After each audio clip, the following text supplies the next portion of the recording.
Assalamualaikum warahmatullahi wabarakatuh. Salam sejahtera untuk kita semuanya. Halo semua, apa kabar kalian semua? Semoga kita semua diberi kesehatan dan kelancaran untuk melakukan aktivitas sehari-hari. Sebelum dimulainya pembahasan materi, alangkah lebih baiknya saya perkenalkan diri terlebih dahulu. Perkenalkan, nama saya Salsa Dewi Irmayanti, biasa dipanggil Salsa. NIM 1905520155.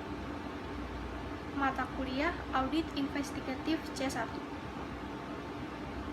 di mana diampu oleh dosen pengampu Bapak Arif Himawan Dwi Nugroho SE AK MM CA CPA. Materi pembahasan yang akan saya jelaskan yaitu tentang teknik audit investigatif, wawancara, dan interogasi. Yang mana tugas ini saya tujukan untuk memenuhi ujian akhir semester presentasi. Di sini saya akan menjelaskan tentang wawancara dan interogasi. Sebelumnya, apakah teman-teman tahu apa itu wawancara dan interogasi? Bagi teman-teman yang belum tahu apa itu wawancara dan interogasi, maka saya akan menjelaskan terlebih dahulu. Wawancara dan interogasi sendiri merupakan suatu teknik atau alat investigasi yang sangat penting. Istilah wawancara dan interogasi sering digunakan sebagai sinonim. Hal tersebut umumnya karena ketidaktahuan. Beberapa orang di dalam penyidikan mengacaukan istilah apa itu wawancara dengan istilah interogasi. Keduanya sangat berbeda, baik tujuan maupun cara. Investigator di suatu lembaga tertentu mungkin hanya bisa melakukan wawancara, tetapi tidak berwenang melaksanakan interogasi. Namun, di lembaga lain boleh melakukan keduanya. Ada penyidik yang mengerti makna kedua istilah ini, tetapi tidak sengaja menggunakan secara keliru. Contohnya, untuk memberi kesan kepada majelis hakim bahwa ia tidak menggunakan kekerasan, maka ia menggunakan istilah wawancara. Padahal interogasi lebih tepat menggambarkan sebagai tidak pemeriksaan atau investigasinya. Ciri-ciri suatu wawancara. Ada 7 ciri-ciri suatu wawancara. Di sini saya akan menjelaskan 7 ciri dari suatu wawancara tersebut. Yang pertama, wawancara bersifat netral, tidak menuduh. An interview is non-accusatory. Bersifat netral yang dimaksud yaitu tidak menuduh, dengan cara dan nada yang tidak bersifat menuduh. Investigator dapat mengembangkan hubungan yang menimbulkan rasa percaya dan hormat dengan orang yang diwawancarainya. Yang kedua, bertujuan mengumpulkan informasi. Tujuan wawancara sendiri adalah mengumpulkan informasi. Selama melakukan wawancara, investigator harus mengumpulkan informasi yang penting bagi investigasinya dan informasi tentang perilaku dari orang yang diwawancarainya. Contohnya, investigative information. Apa hubungan antara orang yang diwawancarai dengan orang tertentu yang dicurigai merupakan otak dari perbuatan tindak pidana yang diperiksa? Contoh lainnya, kapan orang yang diwawancarai kenal dengan orang tertentu yang dicurigai. Contoh behavioral information. Keterangan mengenai perilaku orang yang diwawancarai ketika ia menjawab pertanyaan. Bagaimana cara orang tersebut duduk, kontak mata dengan yang mewawancarainya, ekspresi wajahnya, caranya memberikan tanggapan atau jawaban, dan pilihan kata atau kalimat yang diucapkan. Semua ini dapat memberikan petunjuk apakah ia berkata jujur atau bohong. Pada akhirnya, pewawancara harus menilai kredibilitas dari tanggapan yang diberikan oleh orang yang diwawancarai.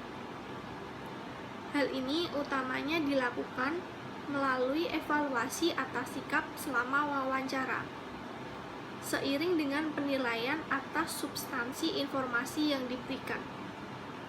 Yang ketiga, wawancara dapat dilakukan pada awal investigasi. Maksudnya bagaimana? Tujuan dari wawancara sendiri yaitu mengumpulkan informasi. Maka semakin banyaknya informasi yang diketahui pemeriksa sebelum wawancara dimulai, maka semakin baik informasi tersebut diperoleh. Wawancara terkadang terpaksa dilakukan meskipun pemeriksa baru mempunyai gambaran kasar tentang bagaimana kemungkinan kecurangan dilaksanakan, atau bahkan sebelum pemeriksa dapat mengidentifikasi bukti yang diperoleh.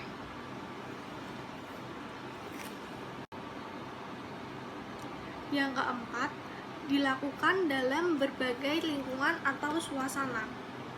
Wawancara dapat dilakukan dalam berbagai lingkungan atau suasana tertentu. Idealnya, wawancara dilakukan dalam suatu ruangan khusus. Meskipun pemeriksa terkadang mempunyai peluang menemui orang yang diwawancarai di kantor, tempat makan, sudut makan, di dalam mobil, dan lain-lain. Kelima, bersifat cair, tidak terstruktur, dan bisa melompat dari satu pokok ke pokok pembicaraan lain. Wawancara seharusnya bersifat cair, tidak terstruktur, dan bisa melompat ke satu pokok ke pokok pembicaraan lain. Sebelum wawancara dimulai, pemeriksa mempunyai gambaran mengenai informasi yang ingin dikumpulkan. Namun, penyampaiannya tidak boleh kaku. Secara kreatif, harus mengembangkan pertanyaan atas informasi yang diterima selama wawancara berlangsung. Pemeriksa harus pandai membaca suasana. Informasi baru mungkin tidak diduga atau diharapkannya. Pemeriksa juga harus pandai membaca suasana. Misalnya, untuk memutuskan menghentikan wawancara meskipun semua informasi belum diperolehnya. Yang keenam, investigator harus membuat catatan mengenai wawancara formal atau formal interview. Apa itu wawancara formal? Wawancara formal adalah wawancara yang dilakukan dalam lingkungan terkendali. Mencatat mempunyai beberapa kegunaan. Tidak hanya ada pada pendokumentasian, tetapi mencatat dapat menyebabkan investigator memperlambat proses bertanya pada orang yang diwawancarai. Investigator perlu mengetahui bahwa seseorang lebih mudah berbohong ketika pertanyaan yang diajukan dengan kecepatan suara tinggi. Ketujuh, hasil wawancara dicatat dari awal sampai akhir. Catatlah hasil wawancara dari awal sampai akhir, jangan sporadis. Sporadis yang dimaksud ialah kadang-kadang dicatat, kadang-kadang tidak dicatat. Karena sporadis memberikan kesan kepada yang diwawancarai bahwa jabatan tertentu penting sehingga dicatat oleh investigator. Ketika ditanyakan pertanyaan lain yang terkait dengan jawaban yang dicatat, ia menjadi ekstra hati-hati. Mencatat secara sporadis akan memperlambat arus informasi selama wawancara. Ciri-ciri interogasi. Di sini ada 7 ciri-ciri dari interogasi sendiri. Saya akan menjelaskan 7 ciri-ciri interogasi tersebut. Yang pertama, bersifat menuduh. Interogasi bersifat menuduh. An interrogation is accusatory. Seseorang yang bersalah tidak akan memberikan keterangan yang bertentangan dengan kepentingan pribadinya secara sukarela, kecuali apabila ia yakin bahwa investigator juga mempunyai keyakinan dengan kesalahannya. Maka dari itu, investigator mengajukan pertanyaan yang bersifat menuduh. Pertanyaan yang bersifat menuduh seperti, "Saya tidak punya keraguan sedikit pun bahwa Anda yang merencanakan tindak pidana korupsi ini." Sangat diperlukan untuk memperlihatkan keyakinan investigator. Bandingkan jika pertanyaannya seperti, "Saya pikir Anda mungkin terlibat dalam merencanakan tindak pidana korupsi ini."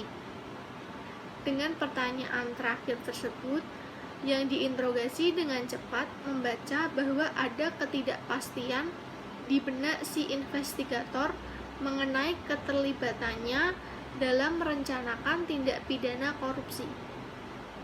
Selanjutnya, yang diinterogasi ini semakin yakin bahwa sikap yang harus diambilnya adalah membantah keterlibatannya.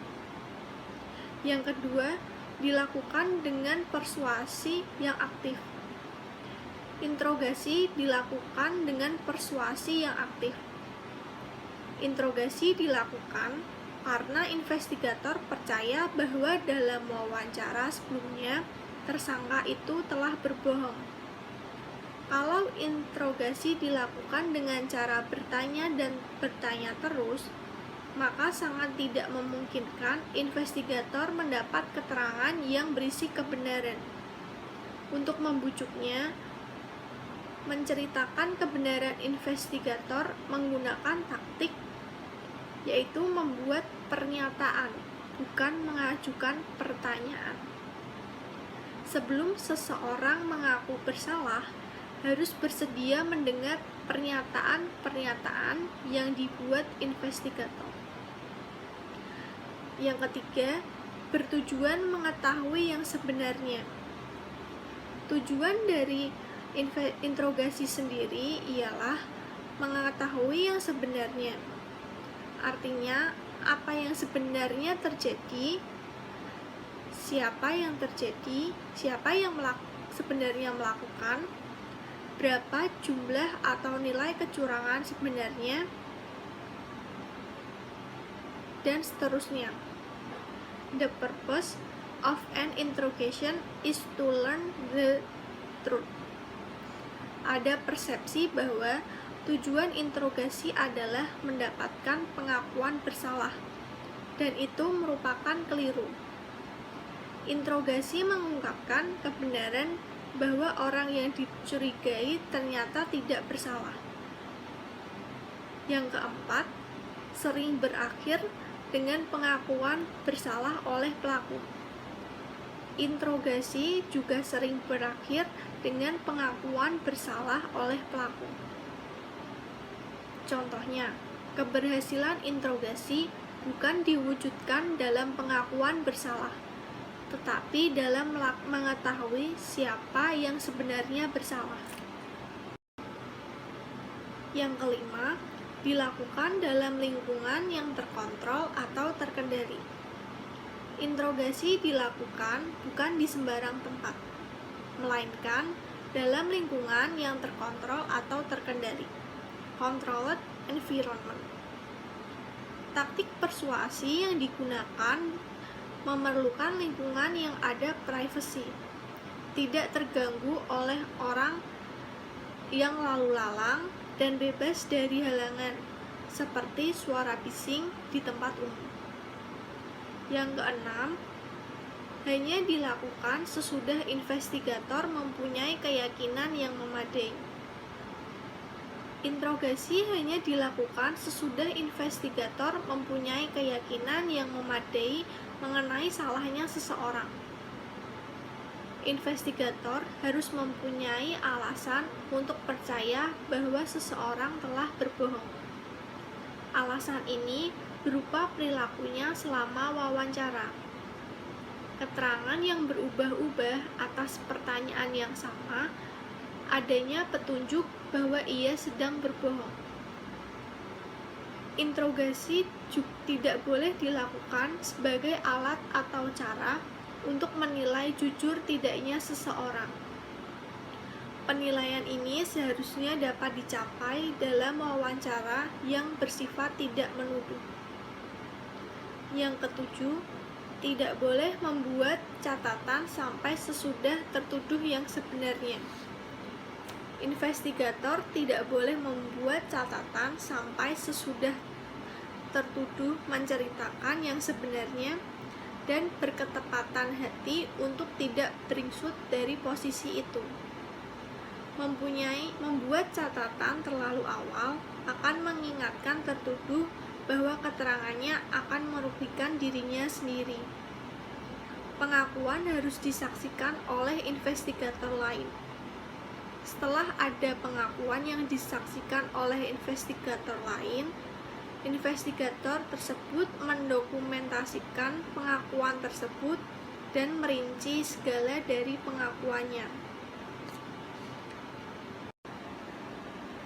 Di sini, saya akan menjelaskan tentang teknik wawancara.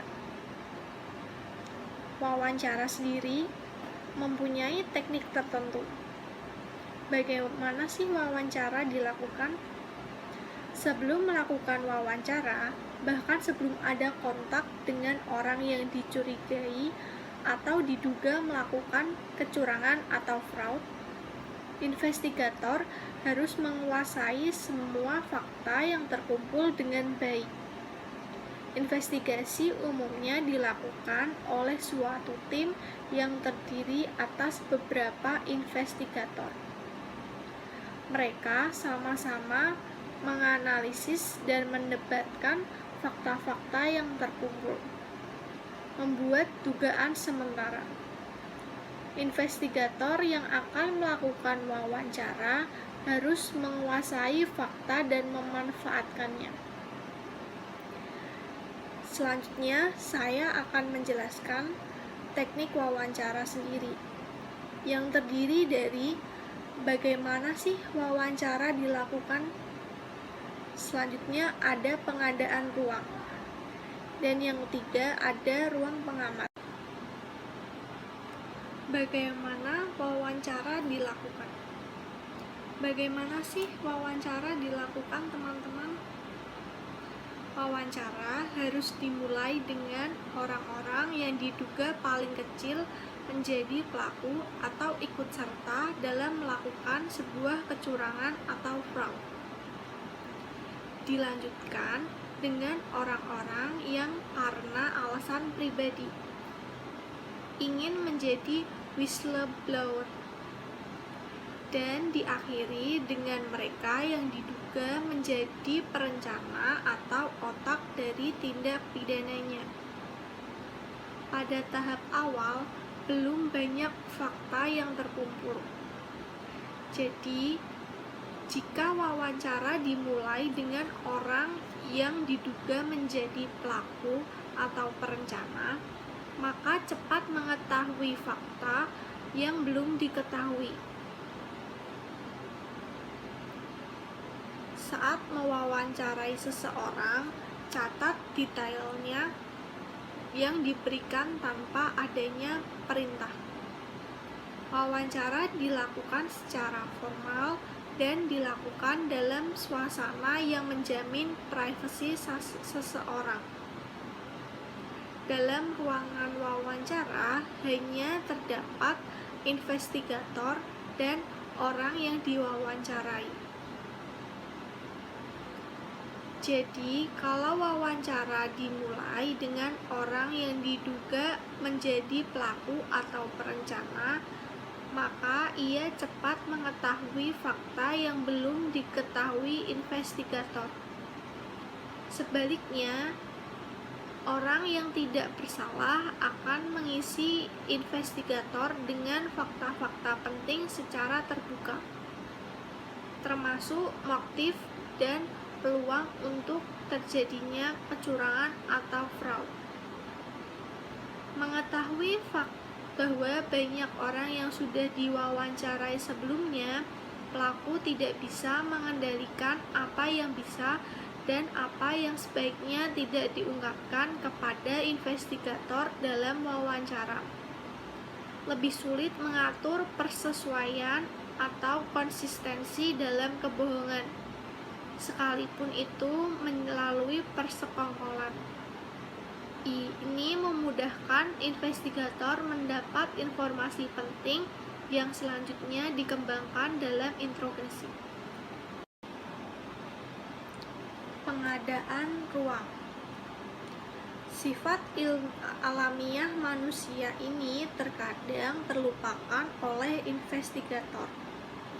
Sifat alamiah ini semakin menonjol apabila kita menduga seseorang melakukan suatu perbuatan pidana. Pertimbangan ini semakin mendorong perlunya ruang-ruang khusus untuk wawancara. Sangat diperlukan ruang-ruang khusus untuk wawancara. Berikut saran-saran untuk pengadaan ruang wawancara. Yang pertama, ciptakan suasana privasi. Yang dimaksud suasana privasi di sini ialah ruangan harus tenang, tidak diganggu suara pembicaraan orang lain atau bentuk kebisingan lain, dan tidak adanya pemandangan orang lalu lalang. Bentuk kebisingan lain seperti suara pemanggil mobil di lapangan parkir, pengeras suara, dan lain-lain. Yang kedua, pintu ruangan tidak terkunci dan tidak boleh ada penghalang. Dengan tujuan orang yang diwawancarai bisa bebas meninggalkan tempat. Jangan memberikan kesan bahwa sedang berada di tempat tahanan. Yang bersangkutan bisa menuntut investigator yang tidak mempunyai wewenang atau alasan untuk menahannya. Yang ketiga, hilangkan segala sesuatu yang mengganggu. Hilangkan segala sesuatu yang mengganggu ini seperti dinding dengan warna-warni yang mencolok, adanya lukisan, hiasan ruangan, dan lain-lain. Selanjutnya ada barang-barang kecil seperti kunci, klip, stapler, dan lain-lain harus jauh dari jangkauan orang yang diwawancarainya, sehingga tidak dapat dilihatnya. Ruangan tidak boleh berjendela. Kalaupun ruangan berjendela, hal ini tidak dapat dihindari, tempatkanlah orang yang diwawancarai di belakang.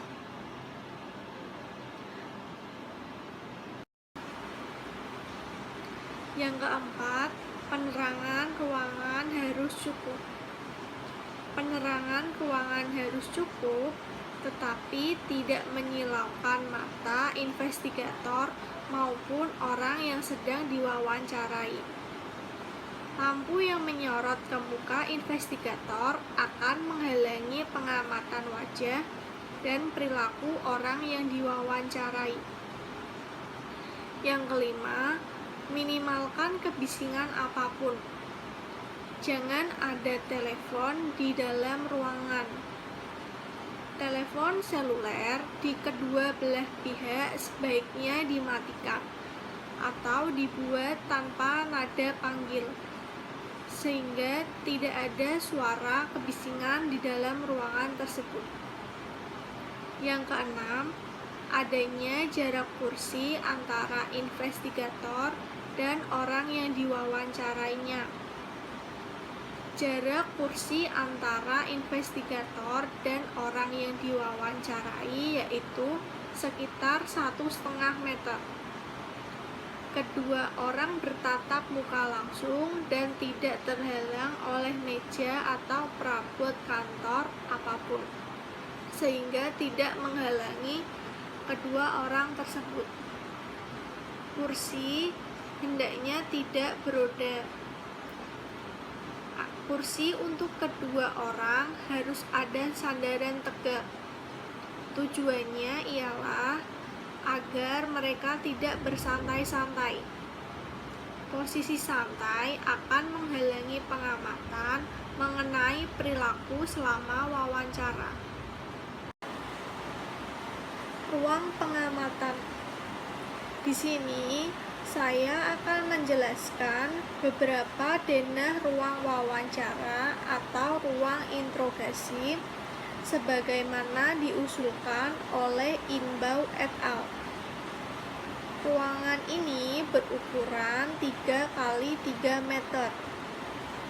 Denah ruang wawancara yang berbeda untuk keperluan yang berbeda. Saya akan menjelaskan 4 ruang untuk wawancara atau interogasi yang terdiri denah ruang wawancara yang standar untuk tersangka. Yang kedua, denah ruang wawancara dengan cermin pengamat. Yang ketiga, denah ruang wawancara dengan orang ketiga dalam ruangan wawancara. Yang keempat, denah ruang wawancara dengan penerjemah atau interpreter. Pada slide ini terlihat denah ruang wawancara yang standar untuk tersangka, berukuran 3x3 meter. Di satu ruangan itu terdapat 1 meja dan 2 kursi untuk tersangka dan investigator. Pada slide ini terlihat denah ruang wawancara dengan cermin pengamat.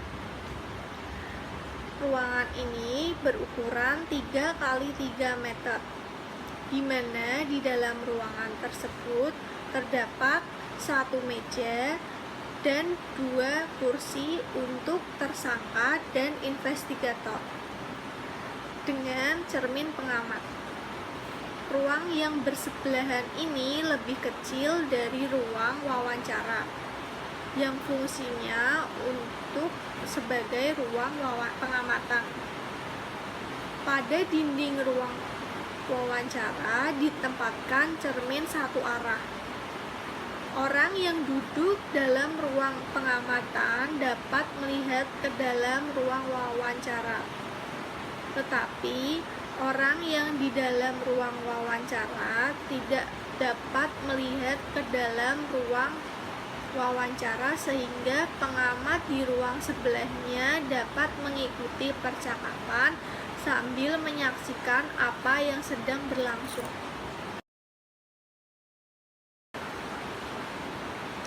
Pada slide ini terlihat denah ruang wawancara dengan orang ketiga dalam ruang wawancara. Ruangan berukuran 3x3 meter.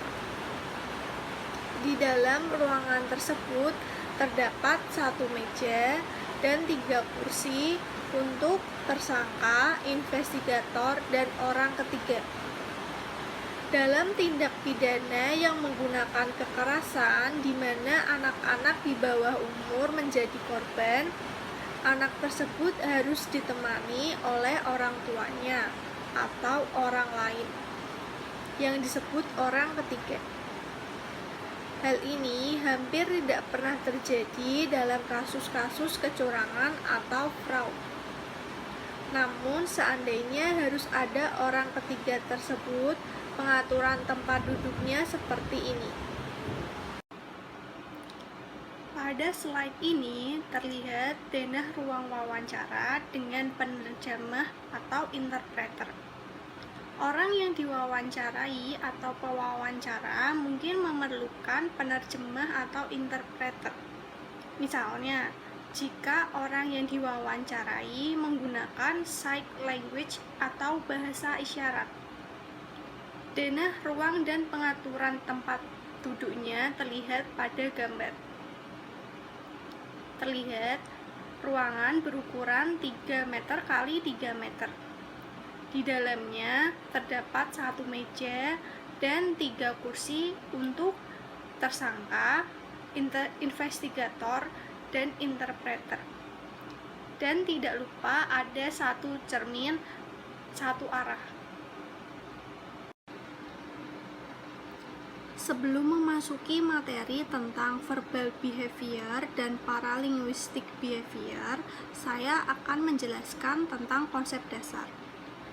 Konsep dasar dari evaluasi atas verbal behavior, paralinguistic behavior, dan non-verbal behavior untuk mendeteksi kebenaran atau kebohongan dalam wawancara atau interogasi.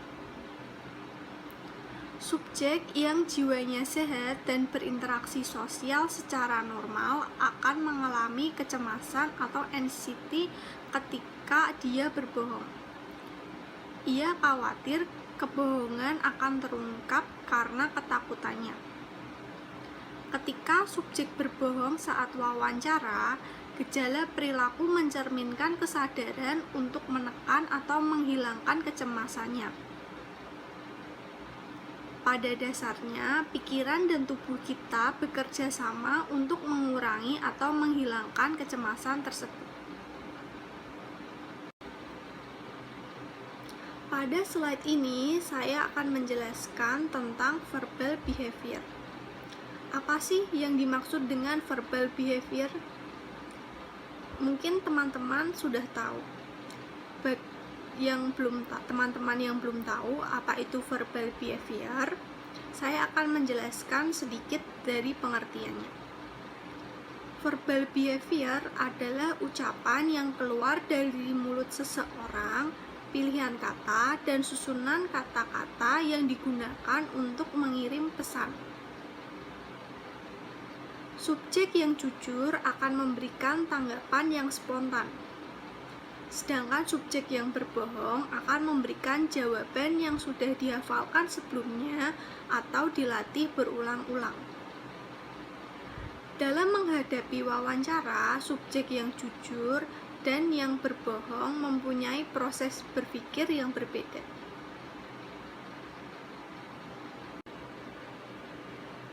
Subjek yang jujur peduli dengan siapa pelakunya, apa motivasinya, kenapa, dan bagaimana perbuatan itu dilakukan. Sedangkan subjek yang berbohong dan mengetahui cerita sebenarnya lebih peduli dengan apa bukti yang tercecer, ada orang lain yang tahu, apa ada yang sudah membocorkan rahasianya, dan apakah dia mampu berbohong secara meyakinkan. Untuk bisa berbohong secara meyakinkan, pelaku atau orang yang diwawancarai menghafalkan jawabannya secara berulang-ulang. Tidak ubahnya dengan pemain sandiwara yang berlatih sebelum naik panggung. Di sini saya akan menjelaskan tentang ada 2 verbal behavior yang mencerminkan latihan yang diulang-ulang. Pertama adalah penggunaan non-contract denials. Digunakan oleh subjek yang berbohong dan menghafalkan jawabannya. Dalam bahasa Inggris, orang mengatakan I don't, I didn't, I wasn't, dan lain-lain. untuk memotong kata-kata I do not, I did not, I was not, dan lain-lain. Bentuk pertama disebut bentuk pendek atau terpotong atau contracted. Dan yang kedua disebut non-contracted. Non-contracted denials digunakan oleh subjek yang berbohong dan menghafalkan jawabannya. Apalagi jika ia menggunakan non-contract denial secara berturut-turut. Dan verbal behavior kedua yang mencerminkan latihan yang diulang-ulang disebut dengan listing. Listing mencerminkan latihan yang diulang-ulang. Subjek membuat daftar kemungkinan lengkap dengan penomoran pertama, kedua, dan seterusnya. Di sini saya akan menjelaskan tentang paralinguistic behavior. Apa itu paralinguistic behavior? Mungkin teman-teman sudah tahu. Bagaimana dengan teman-teman yang belum tahu apa itu paralinguistic behavior? Saya akan menjelaskan tentang pengertian paralinguistic behavior. Paralinguistic behavior adalah ciri-ciri percakapan atau karakteristik of speech di luar ucapan. Ucapan yang makna sesungguhnya berbeda dari apa yang keluar dari mulut si pembicara. Ciri-ciri inilah yang harus diamati oleh investigator. Paralinguistic behavior merupakan sumber terbaik untuk mendeteksi kebohongan. Kalau saluran verbal dapat lebih dikendalikan, maka saluran paralinguistik agak lebih lepas terkendali. Saluran ini juga lebih sedikit terkontaminasi oleh faktor-faktor eksternal dibandingkan dengan saluran verbal. Di sini saya akan menjelaskan tentang ciri-ciri percakapan tertentu yang perlu diketahui investigator pada paralinguistic behavior. Ada 6 ciri-ciri percakapan tertentu yang perlu diketahui investigator pada paralinguistic behavior. Saya akan menjelaskan ke-6 ciri-ciri tersebut. Yang pertama, respon latensi atau masa atau periode keheningan. Artinya dijadikan patokan untuk mengukur respon latensi terhadap pertanyaan sederhana, tetapi mengandung bahaya bagi subjek. Subjek akan mengulur waktu untuk menjawab pertanyaan secara aman. Dalam NSA studi, respon latensi rata-rata untuk subjek yang jujur adalah 0,5 detik. Sedangkan untuk subjek yang berbohong adalah 1,5 detik. Jelas bahwa tanggapan tertunda untuk pertanyaan yang sederhana patut dicurigai. Respon latensi tentunya berbeda antara satu subjek dengan subjek lainnya. Karena itu, dalam mengamati paralinguistic behavior, kita perlu mengetahui respon latensi dari subjek yang bersangkutan untuk menjawab pertanyaan sederhana yang netral.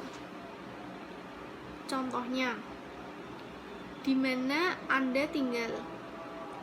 Respon latensi ini dijadikan sebagai patokan untuk mengukur respon latensi terhadap pertanyaan yang juga sederhana, tetapi bahaya bagi si subjek, seperti siapa yang mengantar uang suap ke rumah Anda.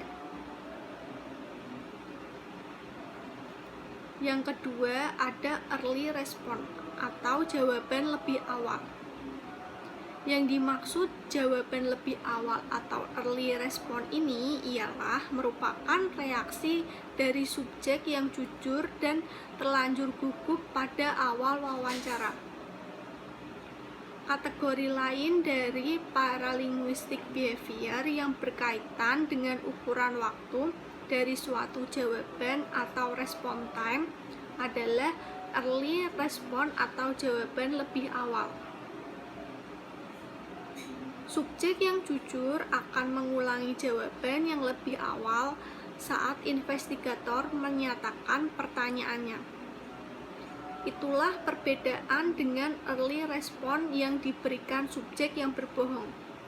Ketika memberikan early response, subjek yang berbohong tidak akan mengulangi jawaban saat investigator menyelesaikan pertanyaannya. Mengapa? Karena subjek yang berbohong sangat segan menjawab pertanyaan yang memojokkannya. Sekali memberikan jawaban yang terlalu awal, subjek yang berbohong merasa sudah menjawab dan tidak perlu mengulangi jawabannya. Jawaban awalnya sederhana, merupakan respon untuk membantah atau denial response. Tanda-tanda berbohong sangat perlu diperhatikan ketika early response terjadi pada pertengahan dan atau akhir wawancara. Pada saat-saat itu, keguban subjek yang berjujur sudah mereda. Yang ketiga, ada respon length atau panjangnya jawaban. Secara statistik, penelitian menunjukkan bahwa subjek yang jujur akan memberikan jawaban yang lebih panjang dari subjek yang berbohong. Subjek yang jujur ingin memberikan jawaban yang selengkap mungkin dan seringkali menawarkan informasi tambahan yang tidak diminta oleh investigator. Isi jawaban dari subjek yang jujur masih dalam konteks apa yang ditanyakan. Subjek yang jujur tidak akan mengalihkan topik pembicaraan atau bahasan. Sebaliknya, subjek yang berbohong akan memberikan jawaban singkat, sekedarnya untuk memenuhi syarat sudah menjawab. Ia khawatir memberi jawaban yang panjang, yang akhirnya justru saling bertentangan. Jawaban panjang dari subjek yang berbohong cenderung bersifat mengalihkan topik pembicaraan dan di luar konteks pertanyaan. Yang keempat, ada respon delivery atau penyampaian jawaban. Penyampaian jawaban terlihat dari kecepatan atau rate, tinggi rendahnya nada atau pitch, dan kejelasan atau clarity. Hal-hal ini bisa sejalan, konsisten, bersesuaian dengan apa yang dikatakan, tetapi bisa juga bertentangan. Ketika subjek mengungkapkan emosinya secara jujur, rate dan pitch umumnya akan meningkat. Misalnya, lihat bagaimana seorang ibu menceritakan kecelakaan atas kematian anaknya. Tanggapan yang jujur tetapi dalam luapan kemarahan sering disampaikan dalam penggalan kata-kata atau clip word yang jelas, tegas, dan mantap. Subjek yang jujur ingin investigator memahami jawabannya sehingga ia akan berbicara dengan jelas dan dengan volume yang pas. Subjek yang berbohong akan cenderung menjawab dengan suara pelan, tidak jelas, dan menggumam atau membeli. Yang kelima, ada continuity of the response atau kelanjutan dari jawaban. Jawaban yang jujur mengalir dengan bebas merupakan tanggapan yang spontan dan apa adanya. Jawabannya mengalir sebagai satu alur pikir. Satu kalimat disusul dengan kalimat yang lain, saling sambung menyambung, dan tidak meloncat-loncat dari satu alur ke alur yang lain. Sebaliknya, dalam jawaban dari subjek yang berbohong ada perilaku berhenti, kemudian jalan, atau stop and start behavior. Selaku investigator, tidak bisa menebak apa yang akan dikatakan. Yang kita ketahui, subjek merasa tidak nyaman menyelesaikan jawabannya. Untuk mengatasi kecemasannya, ia akan berhenti ditandai periode keheningan. dan mengubah pernyataan dengan bantahan yang sangat spesifik. Selanjutnya ada eraser behavior atau perilaku penghapusan. Dalam percakapan sehari-hari, seseorang mengatakan sesuatu yang kedengarannya mungkin tidak menyenangkan bagi lawan bicaranya. Kemudian ia mengatakan cuman bercanda, diiringi gerakan alis dan senyum. Gerakan alis dan senyum dalam percakapan mempunyai efek menghapus konotasi yang tersirat dari ucapannya.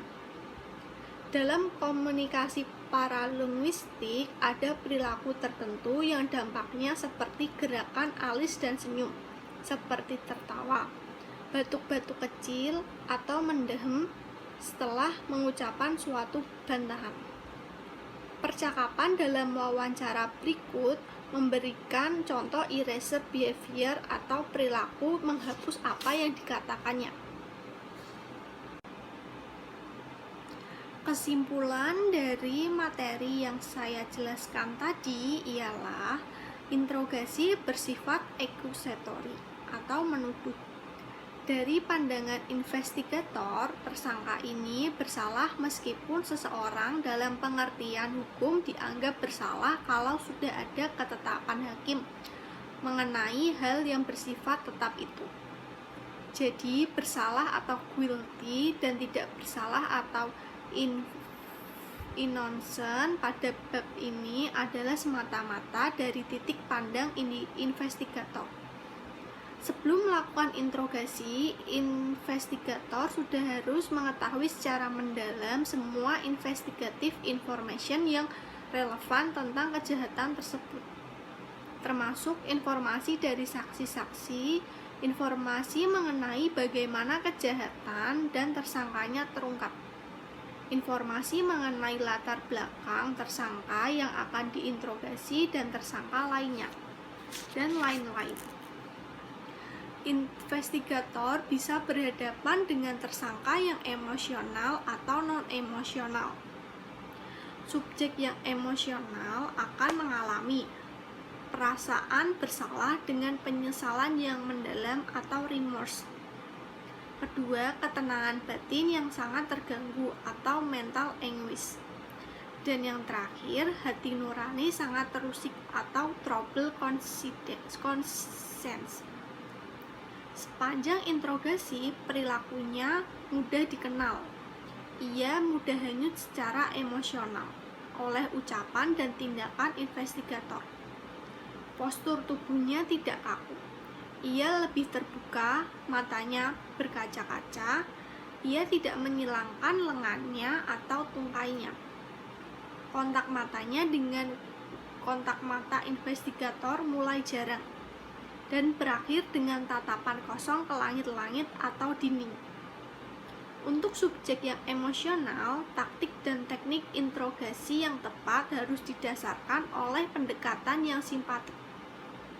Investigator perlu menunjukkan sikap ikut prihatin dengan apa yang dialami subjek sekarang akibat perbuatannya di masa lalu.